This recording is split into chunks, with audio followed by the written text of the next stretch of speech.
Yo guys, what is up? Max here in a Diablo 4 video, and today we're going over my Bone Necromancer build. Now, to be honest, I didn't have much interest in playing Necromancer until I started putting this build together. Bone Necro is going to have some of the highest single target damage of any of the classes. You're going to be able to gear up really easily because like 80% of the aspects that we're using for this build, you just get going through the campaign or doing some of the dungeons located in the open world. And I think it's going to be one of the smoothest leveling experiences and speediest campaign playthroughs just because the ease of damage and the pure amount of damage you're going to be putting out. I hope you guys enjoy this build video. Let's get right into it. So we're going to go over some core mechanics of this build, and then we'll get into the specific skill tree and gear. Now, to start us off, this is a bone build, and bone spear is going to be a large portion of our damage. We're also going to be using the bone spirit skill, but we'll get to that in a second.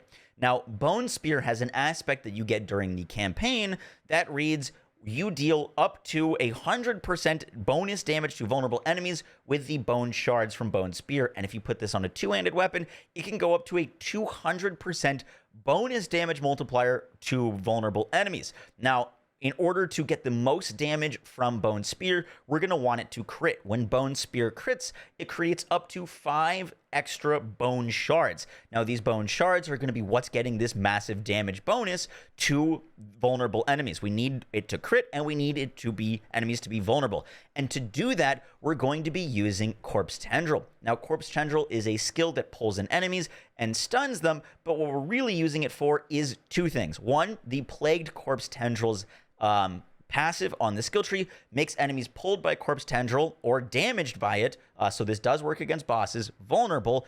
And with the aspect that we get during the campaign, Corpse Tendril is going to give us 30% increased critical chance and 60% bonus critical damage. We're going to be pairing Corpse Tendril with Bone Spear, and that synergy is kind of your bread and butter combo and is going to give us a ridiculous amount of damage for this build. And then we've got a whole bunch of other things cooking, but that's kind of the core of it. Next up for the skill tree, we start with Bone Splinters. This is going to be our essence generator, but we're mainly using it as an extra way to make enemies vulnerable. Remember that with our legendary aspect, we have that 200% increased bone splinter damage against vulnerable enemies, so making enemies vulnerable is super, super nice. Next up, we've got Bone Spear, and we're making sure to grab it, splitting into 3 shards, and then an extra 2 shards because of our legendary that those shards are going to deal so much more damage, and we're getting 15% increased damage for our core skills, as well as just this point to get over to imperfectly balanced. Next up, we are not grabbing any of these skills. Bone Prison is an option, but I found it awkward to use and I didn't really enjoy it, so we're not grabbing that. I do grab Increased Life for our Skeletal Warriors. I'll talk about why we are using minions when we get to it, but also we're grabbing Consuming a Corpse, generates Essence for us. Another way to generate Essence. Essence is really important on this build, not only to cast our skills, but for our Keystone passive, which I'll get to. The more Essence that we have at a time when we're casting our skills, the more damage we're able to do. And then when we consume a corpse, we're going to deal 9% increased damage.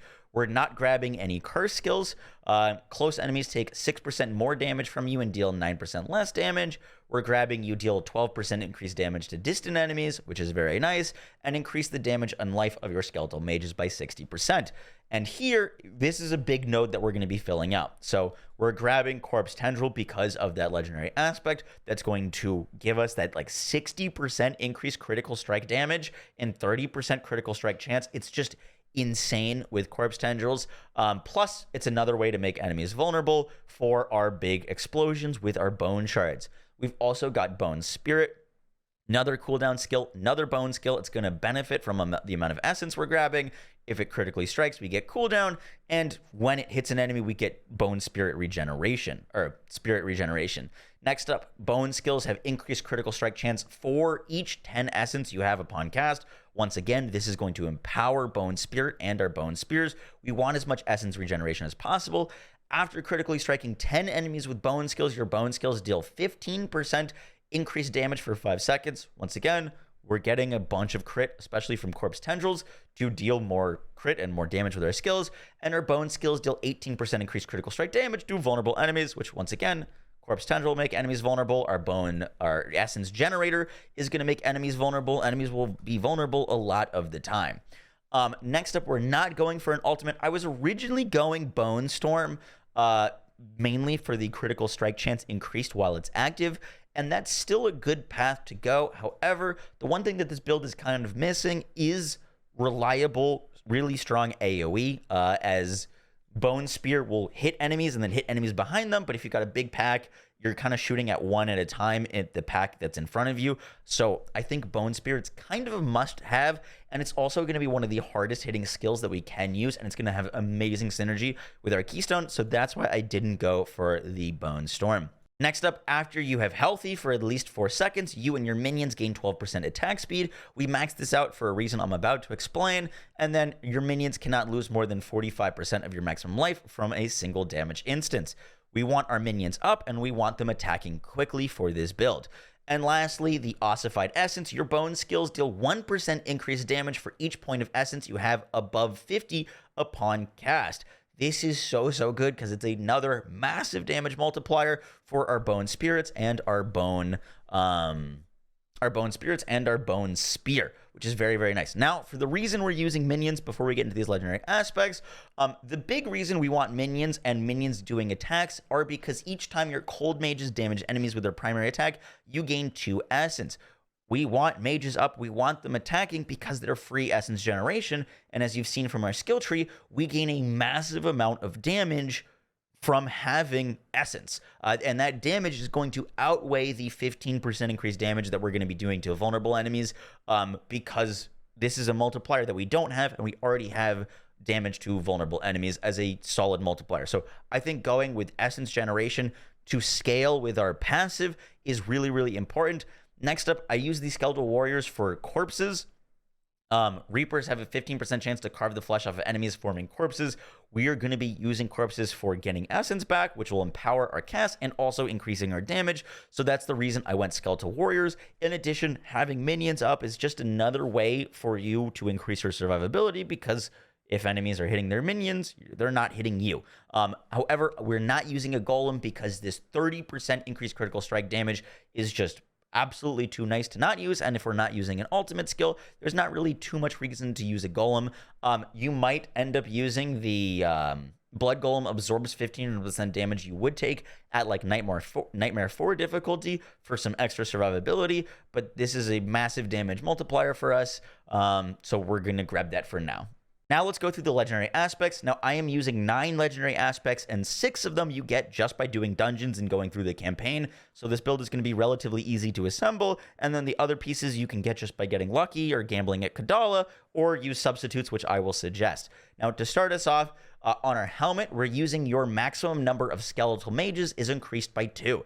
This is fantastic because of the resource generation that our mages are going to be giving us. More resource generation leads to more damage with our passives and more uptime of our damage because we'll be able to cast more. So really strong there.